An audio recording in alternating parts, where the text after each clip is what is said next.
Gong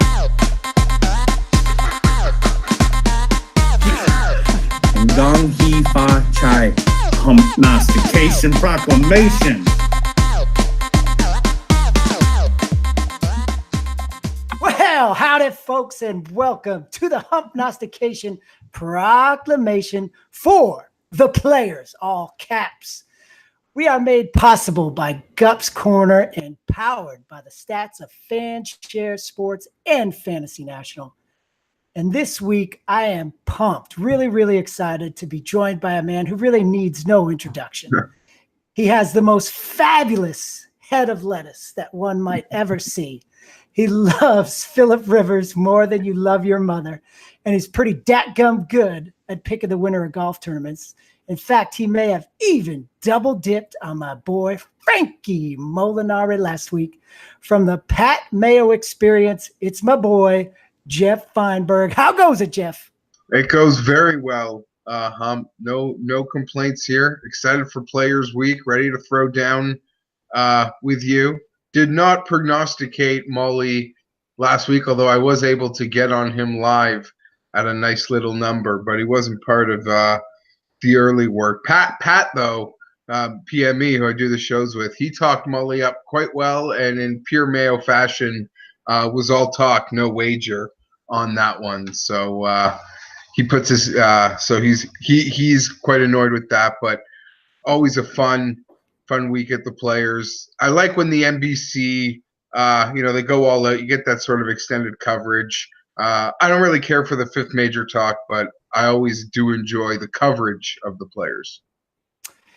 Yeah, the fifth major talk is kind of like I don't know. It's kind of like a load of shit in my opinion. I don't know if the actual players in the Players say, hey, I'm going to the fifth major. I don't think I've ever, felt that way. I kind of feel like they said, hey, we're the fifth fucking major, so come play here. And hey, if that's the case, well, more power to you. But I mean, I'm not particularly down with calling it the fifth major. Now, let me ask you this, because you mentioned that Pat was on Molinari but didn't bet him. And, from following your guys' Monday show, it seems like it's almost like the dude that Pat talks about but then doesn't actually bet is the guy to bet on. Are you kind of feeling that same trend happening this year? Yeah, that's happened more than a couple times. I want to say on at least 3 tournaments, the guys that he's deciding between, the one that he picks ends up not winning. The other one ends up winning the golf tournament. I know it happened at the Tournament of Champions with Xander. I know it happened in Phoenix with Ricky. I'm certain it happened last week with Molinari. So yeah, keep an eye when Pat on Wednesday for his card. If it's got, I don't know. I got a feeling he went a little at the top. So if Matt Kuchar and Henrik Stenson will probably be the guys that end up winning if Mayo doesn't bet them. Good enough. Enough football. We will hit that again when September rolls around, brother. Let's get to the Players. Now, I think the first thing that I want to discuss with you is that for the first time since I believe it's 2006, this tournament is going to be played in March rather than in May. And when you're handicapping players or looking at guys to put into your DraftKings lineup, when you're doing research, does that impact anything that you're looking at this week at all? The thing is, I truly believe outside of like 4 or 5 guys, maybe Scott, Sergio, Molinari, Poulter, course history is really all over the place for like everybody. There's really only, to me, 4 or 5 guys that have a course history that I really want to buy into. There's a lot of guys that have been here twice, like a Cantley, like a Tommy, who have had good, track records. I think even Justin Thomas, but not so much, because I don't think that I can take much from course history here anyway, because there aren't really horses for this course. Again, really outside of Scott and Molinari, Sergio. Maybe I'm forgetting somebody, but it seems like, everybody seems to have a mixed bag of history here. But it's certainly, by all accounts, will play different, and there's potentially talk of it playing longer. So it's not something that you're saying like, well, this is going to change my research process. It's just like, it is what it is. I would say that maybe, and I'll probably name drop my boy, the PME, a few times this show, because I sit beside him a bit and I get asked him a lot of questions, both in front of that microphone and off the microphone, and he's the one staring at the numbers all day, I'm punching out the articles and doing all the shows. Maybe I would have argued that you consider changing your corollary courses. Pat had mentioned you maybe should consider Bay Hill, which is longer, but maybe more so the Honda, because it's the same time of year, it's Florida, it's those type of winds as could be a corollary course really to stare at more with the time change. Just trying to find other events, that presents a lot of the same challenges in the same season. So I put more weight in maybe staring down the Honda leaderboards, to be honest. I guess that would be the one. In the past, I might not have done that for the players. Okay, fair enough. What I want to do now, and I'm freaking shocked by this. I talked to you a little bit before we got started here. I want to talk just in general about the two guys who are studs. They both withdrew last week, obviously under different circumstances. And now, from what I can see, and we're still, early in the week, we're far away from the tournament, but these guys, both of these guys, I'm talking about Tiger Woods and Jason Day, and we'll take them one at a time, but they are setting up, from what I see, to be chalk, which is nuts to me. Maybe not so much about Tiger, more so about Day, but let's start with the GOAT. Let's start with Tiger. Injured neck, whatever, withdrew before the tournament started. Are you at all concerned about his health? I mean, he showed up with a backwards hat, looking spry. Any health concerns about Tiger? Tiger wouldn't play if he had health concerns with what he cares about. And it's not the players. It's that tournament in Augusta in a month from now. I am full bear on Tiger this week. I put quite a sizable outright bet on Tiger, so maybe that makes me less inclined to load him across all my rosters. And with the variable of, if he's not feeling right, not maybe giving it all or potentially withdrawing, just to quickly backtrack, as someone that likes to make outright bets on golf and who's going to win the tournaments or the T5s hump, it's a completely different perspective than DraftKings. If a guy finishes sixth place and I bet him to win, it's the same as missing the freaking cut. Yeah, it's all or nothing. If you did bet, I work Pat. So, DraftKings blows up the lineups. It's quite a bigger, disaster because you make an outright bet in golf. I mean, it's a 99.9% loser. You hit the second you hit submit it. You hand it, what are the chances the guy's actually going to win the golf tournament? I never feel we get, true value. So it's a completely different, sort of perspective. I bet on lots of losers that miss cuts and guys that don't win golf tournaments all the time. So I'm actually going to bet on both of them this week because I think there's great value in their numbers. And I trust that they both are they don't need to play for any, FedEx Cup. They don't need to play for the little things that maybe a guy has to play to, needs every start, needs every dollar. Their intentions are to, these are guys. I mean, Tiger's a billionaire. Jason Day is perfectly set. By the time he's done, he'll probably be a top 10 career earner in the history of golf. Point being is I don't think either guy would play this week if they weren't feeling up for it. And Day's quite an anomaly, but Tiger, I don't have any concerns about. Last week was probably, I have to believe, precautionary because he's out here now. And a lot of people before the withdrawal that I trust and respect were ready to bet him last week when he was 12 or 14 to 1.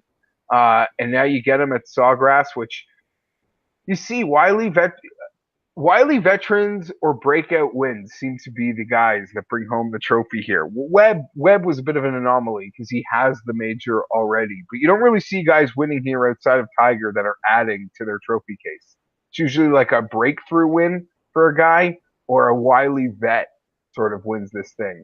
And I'm going for the wiliest vet of them all, and I'm full on Tiger. I totally understand why he's chalk this week. It might be a lot harder to swallow for Jason Day chalk to sort of comprehend that. That being said, for everyone that didn't get burned by him last week is probably willing to roll the dice on him this week.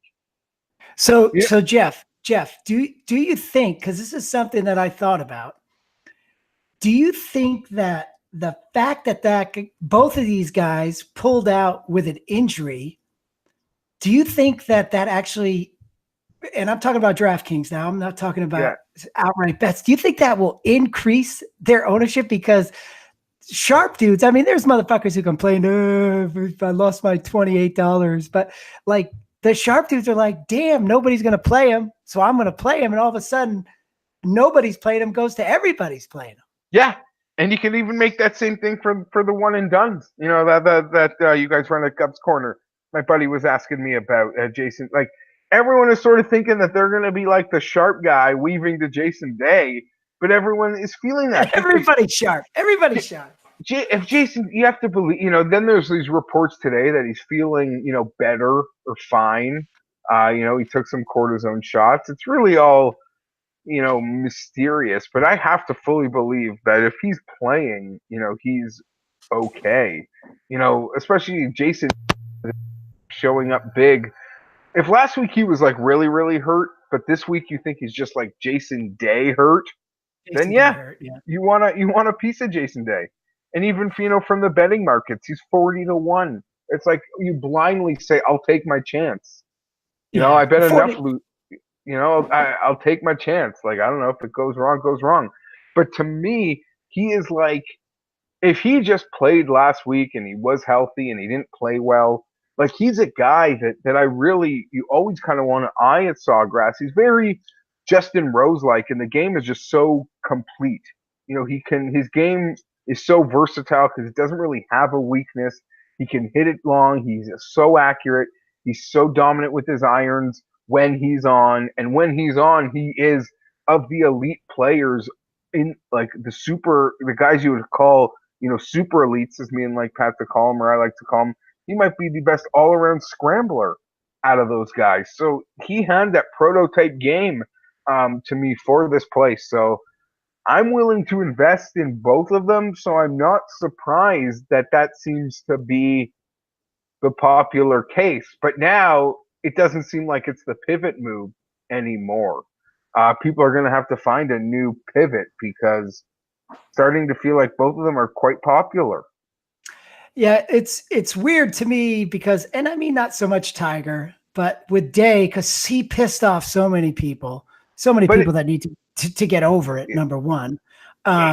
If you didn't get burned by him, like I didn't get burned by Jason Day last week at all. I wasn't invested in him. So you're looking at this as opportunity. Well, I'm like, I don't know. I'll take my, like, he didn't, I didn't get hit with the hot iron. I didn't put my hand on the stove last week. So I'm fine. And I'm making this pick knowing I'm fully going into the hornet's nest, to do it. Yeah. See, it sucks for Hunt because I'm a Day homer. I love Day.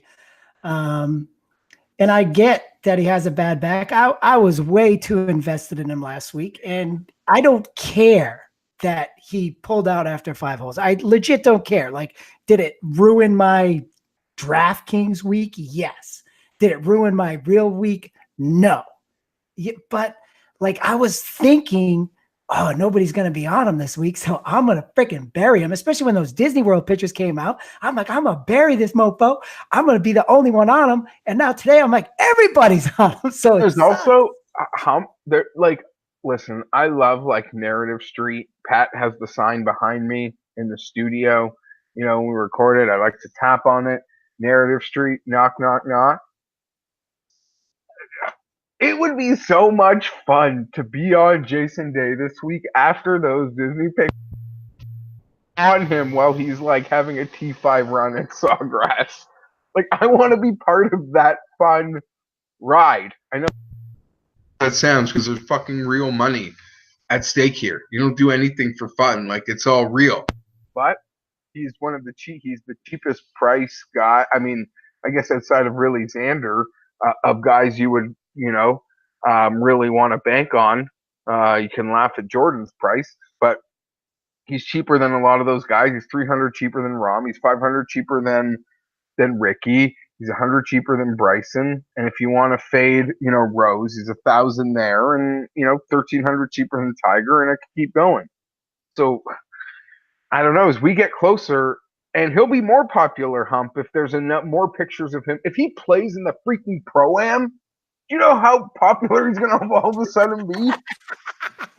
Like, if you showed pictures today, pictures of him in the Pro-Am tomorrow, saying, I feel fine, it's going to get even higher ownership.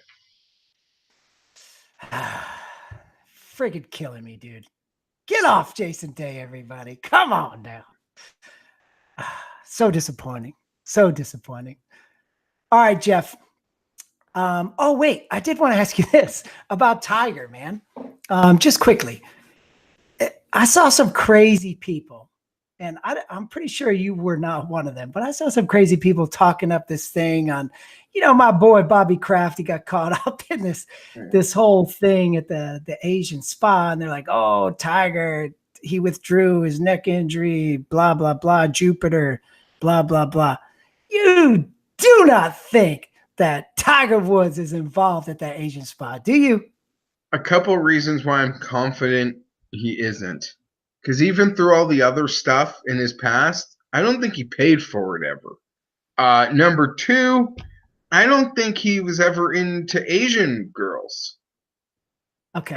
I don't remember any of them from the previous scandal being Asian. And maybe that's because his mom's Asian. I don't know. I just went somewhere there. I don't have a clue, but I don't know. Like, that's sort of like, I'll think of things. I mean, I'm a Tiger backer, so to defend him, those are the things that sort of come to my mind. He seemed to like various types, but I don't remember any of them, even the Perkins waitresses and the down low ones that he went to, have the vibe as the girls inside Orchids of Asia. Okay, or whatever. Yeah, because I mean, I am not thinking that at all. That like, he did not withdraw with a neck injury because he's at Orchids of Asia. Like, that's ridiculous. Thank you. And thank you for fixing your mic. I believe you did that. Sorry. That's okay. Our buddies at Fantasy National, who put out the greatest stat database in the world, the Moose is the man. Everybody who has a hand in that is just freaking ridiculous. And dudes like me and you who use that site are so thankful for them. The one thing that I'm looking at this week that's kind of like blowing my mind, right, is when you look at number 2 and number 16, hole 2 and 16, right? They both gave up birdies at a greater than 40% clip. And I don't have the numbers in front of me right now, but their eagle numbers were both over 2%. I think one of them was higher than 3%, which is just ridiculous. So when you're looking at guys this week, is that something you're considering, the par fives from 500 to 550? Or are you noticing that? Or are you just like, yeah, everybody should be able to get a birdie on those holes? What's your take on that? Yeah, I'm more of the thinking that everybody should be able to get them. Long hitters, the shorter hitters. The hole seems pretty gettable for all types. So I'm not putting much. You better get them, though. Because you're going to give strokes up elsewhere. You give up a stroke on those, you're probably at least giving up, as you said, half a stroke probably to the field. Par 5 scoring, I don't underrate its importance, because you got to get them where the courses are going to give them to you. You just have to. You have to bank them all. Okay, so no extra attention, but you got to get them. I get it. All right. Hey, Geoff, you've seen the show. we're going to get into the Humpnostication Proclamation. Now, because this is the Players and it's apparently the fifth major, I'm actually going to separate the $10,000 and the $9,000 range this week, which I normally don't do, but I am going to do it this week. Are you ready to play the Humpnostication Proclamation? Let's go. All right. So from $10,000 and up on DraftKings, you actually already brought this guy up, which is very exciting to me. I want you to talk to me about Justin Rose, who appears at this point of the week to be getting no respect, no love, no talk. Talk to me about Justin Rose. Yeah, I mean, Rose has a mixed bag here at TPC Sawgrass, much like Jason Day, who I talked up. His game is quite complete in all facets, so you think it would be able to handle or have more success here historically. But you're absolutely right. He appears to be the forgotten elite this week. Dustin off a win, Justin and Rory showing great form, Tiger's Tiger, and there's the number one player in the world who's cheaper priced than all of those players just mentioned. Just lurking there, and I do expect him to be lower owned than all of them. Okay, so you're down with Justin. I mean, I think maybe because last week wasn't so great for him or whatever. I mean, he lost strokes tee to green. He lost strokes around the green. He didn't putt well. I mean, so people kind of forgot about him. But if you just back it up, right, to the Farmers, which isn't that long ago, he was ridiculous, right? I mean, look, I'm looking at his stats right now. 9.3 strokes gained tee to green, 5.6 approach. I mean, it's ridiculous what this guy can do. And if you can get him at a ridiculously reduced ownership in DraftKings, you got to play him. Yes? Yeah, I would think so. Again, like most elite players here, their history is kind of a mixed bag. And as Justin Rose has gotten older, he seems to have gotten better. And I mean, yes, he's the number one player in the world, but he's a wily vet that you'd think his game would really suit a place like this. You love wily vets. Well, at this course, I just look at the history, and there seems to be two type of players that consistently show up here in winner's circle, and it's guys that it's a breakthrough victory for them and their career.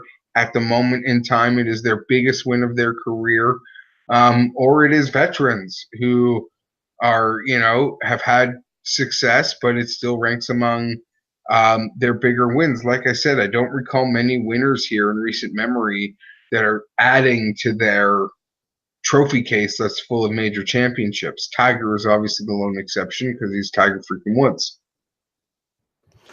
All right, so moving down now into the $9,000 range. We already talked about the Jason Day likely to be the chalk right now.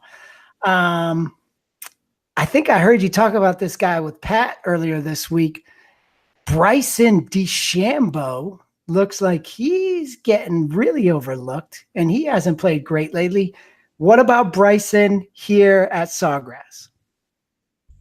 This is a hard one for me. If he wins this one, you'll find me like crying in the bathtub on Sunday night. I was on Bryson heavy in Mexico.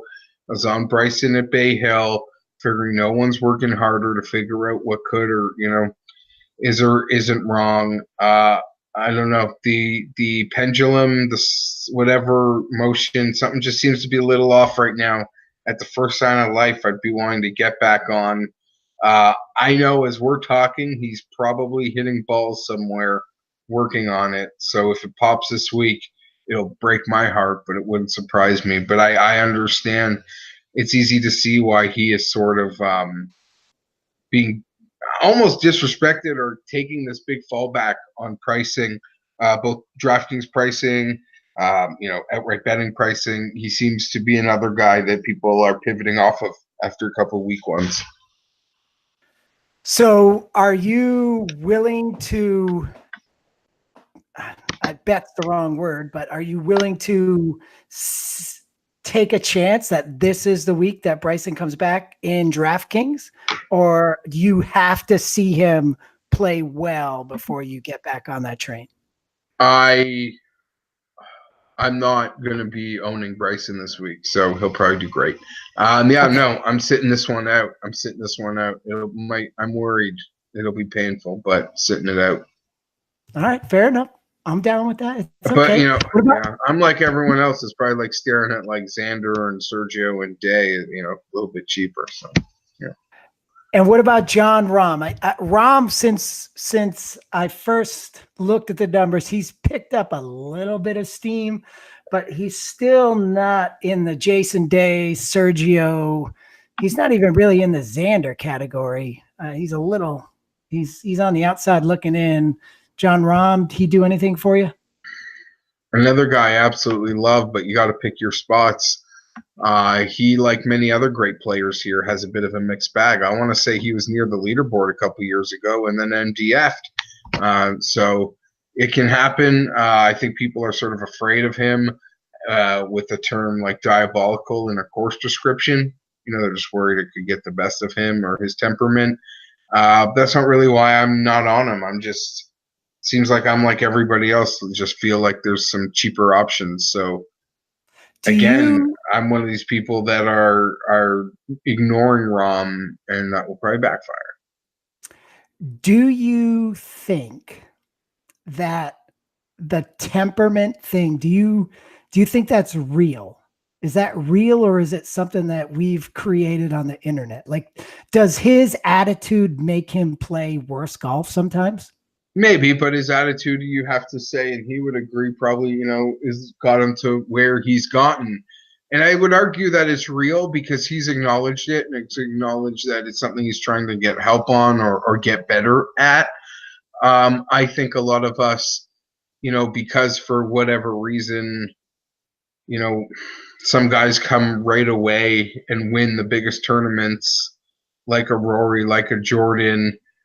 We almost like look at these guys. I know Fowler's been out there a lot longer, but like you don't give them the fair time before you really start criticizing them, in my opinion. So I still think John is going to be the number one player in the world at some point. So I don't criticize him much. Everyone just has a different learning process, and I have no doubts that he will rein it all in and win everything. At some point in time, just not this week.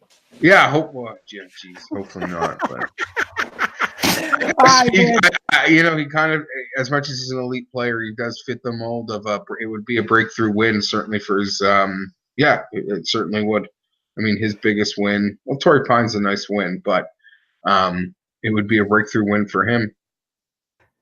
All right, moving on. One more in the 9K range. You love him. I love him.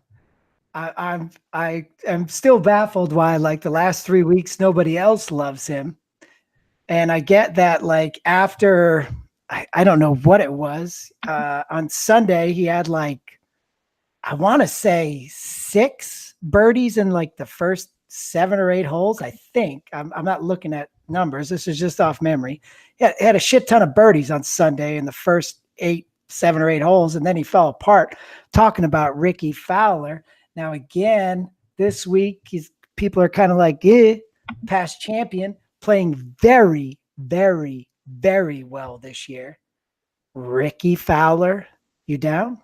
I'm always down for some Ricky. I think it's a good course fit for him as well. Yes, a place like this can blow up in your face, but if you try to be, this place will eat you up also. So you have to have balls to win here. And we've seen him in the past. His form, I like it, and I could get behind Ricky always. All right, $8,000 range. I'm only going to throw one name at you here, and that's I don't know if you call him Little Ricky or Big Ricky, but you know who I'm talking about, Mr. Tony Finau. What's up with Tony? No, he's certainly Big Ricky. He hasn't won anything.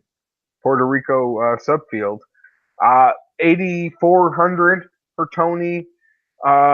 Fields.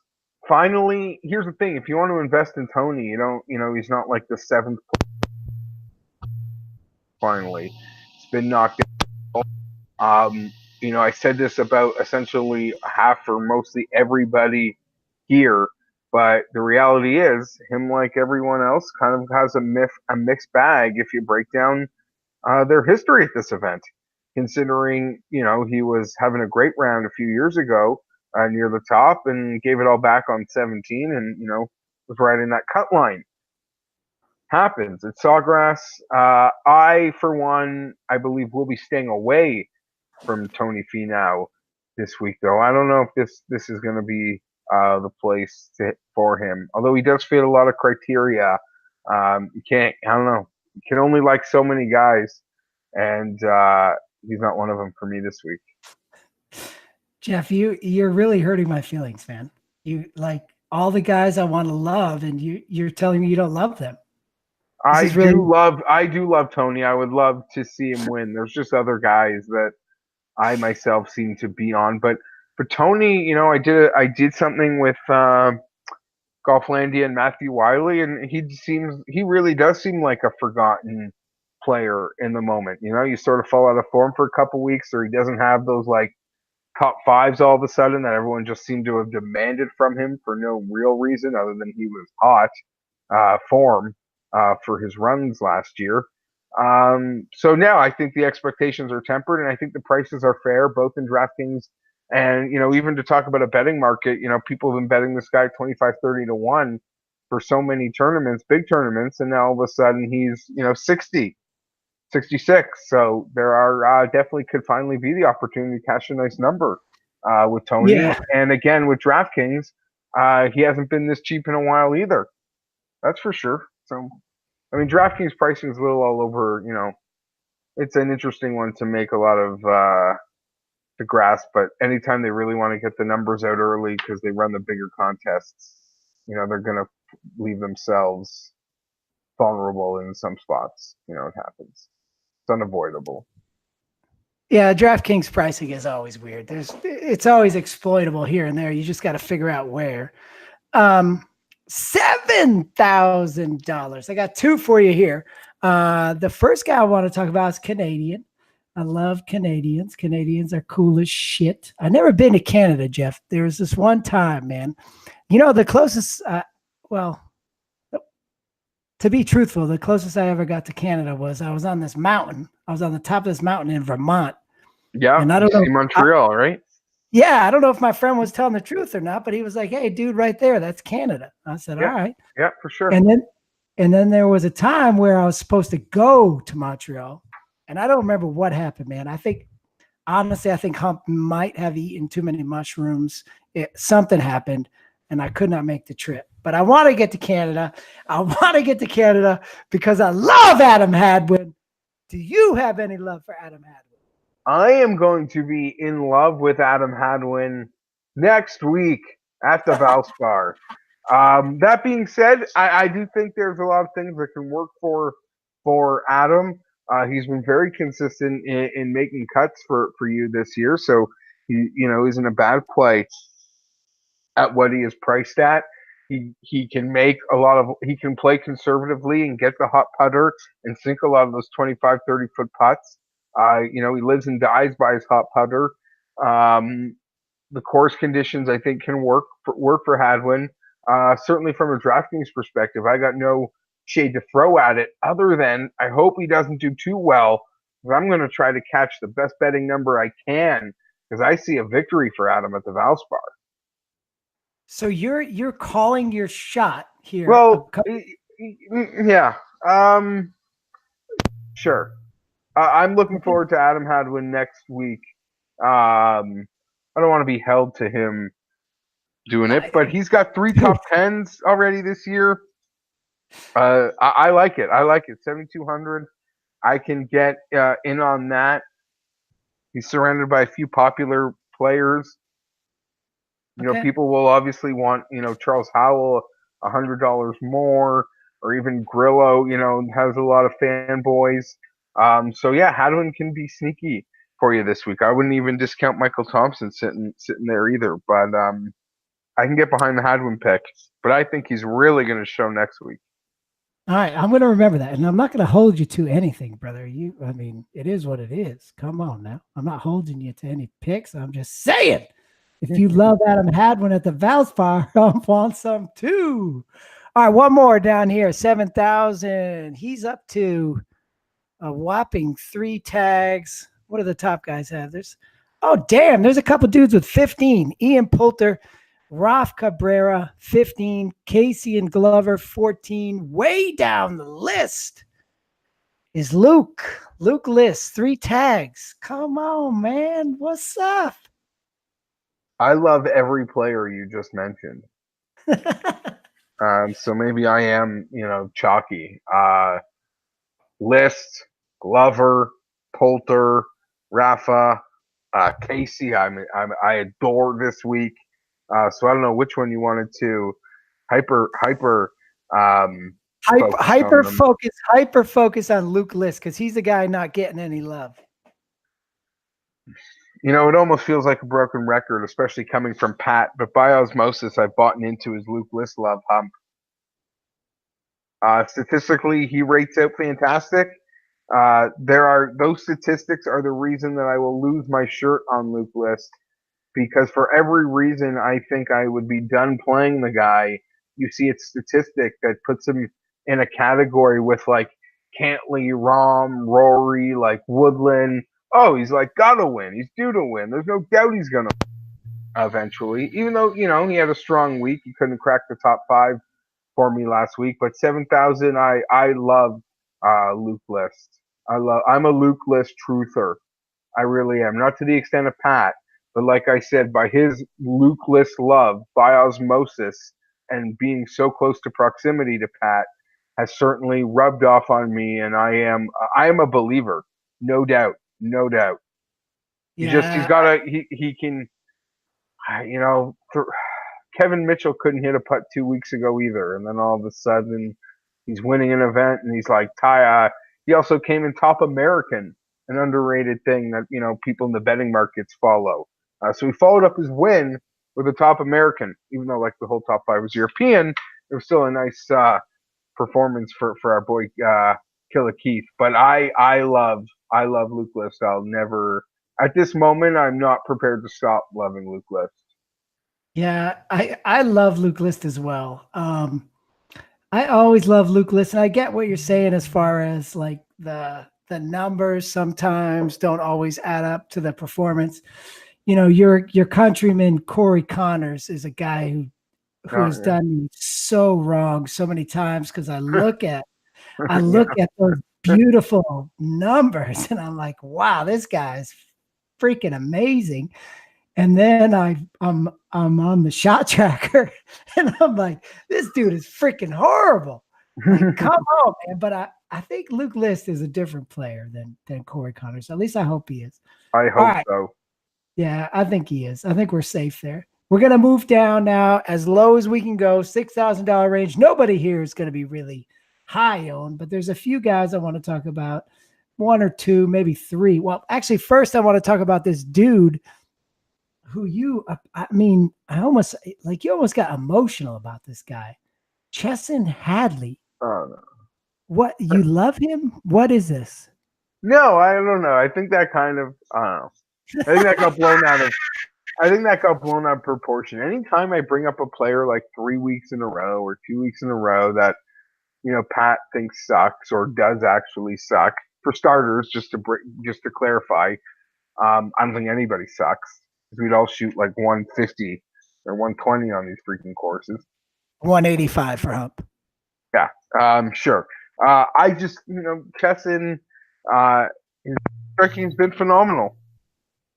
But as Pat pointed out, he can't get up and down from anywhere, and these greens are really small, so he better hit them. Kenny Kim also pointed out that when he seems to be a form player with those irons. When he gets into form, he rides it for a few weeks. He puts some performances together. This might not be the ideal layout for him. DraftKings, it's kind of hard. He's not a consistent cut maker, so I can get why that could be a dangerous proposition. But when he gets firing, he can't drive the ball and he can't scramble. but he's sure as hell fire with those irons. Yeah. I mean, if you want to throw a few shekels on him on an outright, I get that. I'm not down with him. Pat sort of scared me off it, to be honest. And especially to think he's the same price as a guy I know you and lots of people love, and like a Jason Kokrak, it's kind of hard to swallow. Even to have the same prices, Matt Wallace, or $100 less than. How about Matt Wallace? Did he show some freaking testicles last week or what?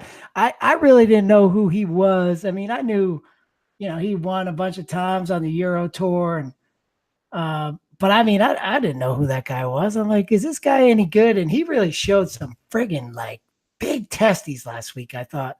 And then the way, he was so disappointed that he didn't go out and win or go out and play better on Sunday. I don't know, man. Matt Wallace, I'm really liking that guy. Do you have that kind of vibe with him? Where it's you see it. You see something there. You see something there. You see that he's got it. But it's an interesting price range that if you found yourself having to buy in guys like Sung JM, I'm fully on this week, both in DraftKings and betting as well. So it's weird. Building that team this week feels like you should leave some money on the table. But I don't know. It's the builds have been interesting, but I still see some options in the 6,000s. Weird thing, like you already said, Kokrak, and I mean, as far as tags go, he's up there in tags, but his sentiment rating is low, which to me is weird because the guy hasn't done anything except, put up ridiculous numbers at low prices since the season began. I can't think of a time where he didn't do well. Tell me, why should I not play Jason Kokrak at 6,700 this week? The only reason I could tell you not to play him is because I think he's going to be incredibly popular. Okay. He's a cut-making machine. His game seems to be in perfect form. And he's like a lot of other guys right now that if you just get him to be, T25, T30th in strokes gained putting, he might actually win the freaking thing. He just can't be, T110 or T130 like Hideki. But he's part of Team No Putt. But if you get it, I mean, the way the rest of his game is lining up, he could bring home something huge this week. And then obviously the last guy that we're going to touch on here, and these prices came out before the end of the Arnold Palmer Invitational last week. Keith Mitchell, he's $6,800. He's coming off a win and whatever he finished last week, third or fourth or somewhere in that range. Yeah, ridiculous after banging out like a friggin' -6 round with 8 or 9 birdies on Sunday when dudes were crying about the pin placements. Like, he is in ridiculous form. He's not really getting talked up this week. People are, and I don't know if it's kind of like, oh, Keith Mitchell won. Keith Mitchell played well on a Sunday. He can't keep doing that, so I'm not going to play him. Maybe that's the mentality, but shouldn't we ride this out? Like, he looks like he's really fucking good. I can make the case he's being as disrespected as any player in the entire field on pricing on all levels, whether it be DraftKings or the outright markets. What more does someone need to do than win and follow it up with something else? Like a 6th or 7th that he finished with last week, a great Sunday. He looks like a different man. Confidence is certainly king. The way he stands over, 10, 15-foot putts, his body hangs with a different demeanor. I would absolutely keep riding this. If people want to stay off it or think it has to end, I don't know. You got to ride these form. You got to ride form player. He loves the Florida courses. We're still in Florida, so I would still keep it up. All right, man. This has been the longest Humpnostication proclamation in the history of the show, but it was well worth it, man, because I love listening to you, and you've got the beautiful hair, so you're good to look at too. I heard you and Pat talk about you got a cut show or a cut sweat show coming up on Friday. Do you know where it's going to be and how we watch it? It'll be live on Pat's Facebook page. It'll be live on the Twitter video. So you just got to follow that. I can't give you the time yet because we don't really know the time. We sort of want to gauge. We sort of just want to gauge, what time. Maybe the back nine of. Just we want to see Thursday. Me and Pat are, keeping in touch to figure out what time. But certainly probably I would guess. 3:30 to 6 maybe Eastern, 4 to 6, but or whatever, 4 to close. I'd say 6 o'clock, but until they end playing. So I'm not sure what time we're gonna start, but we're gonna give her. But we just want to see how Thursday goes in terms of get a just grasp on what time we'll be doing this thing. But keep an eye to Pat or my Twitter feeds because we'll be up live. Right, sweet. We're looking forward to that. I know I'm looking forward to it. Everybody's looking forward to it. Before we go now, I don't want you to worry about, what the odds are, what the price is, what kind of return you're going to get, what the ownership is in DraftKings. I don't want you to worry about any of that. I want you to tell me who is going to win the Players. Tiger Woods. Fuck yeah. All right. You heard it here, and I'm down with what Geoff said. Ladies and gentlemen, thank you for joining us. Until next time, keep your eyes up on the prize, your hands up on that wheel, and your deck bums a humping.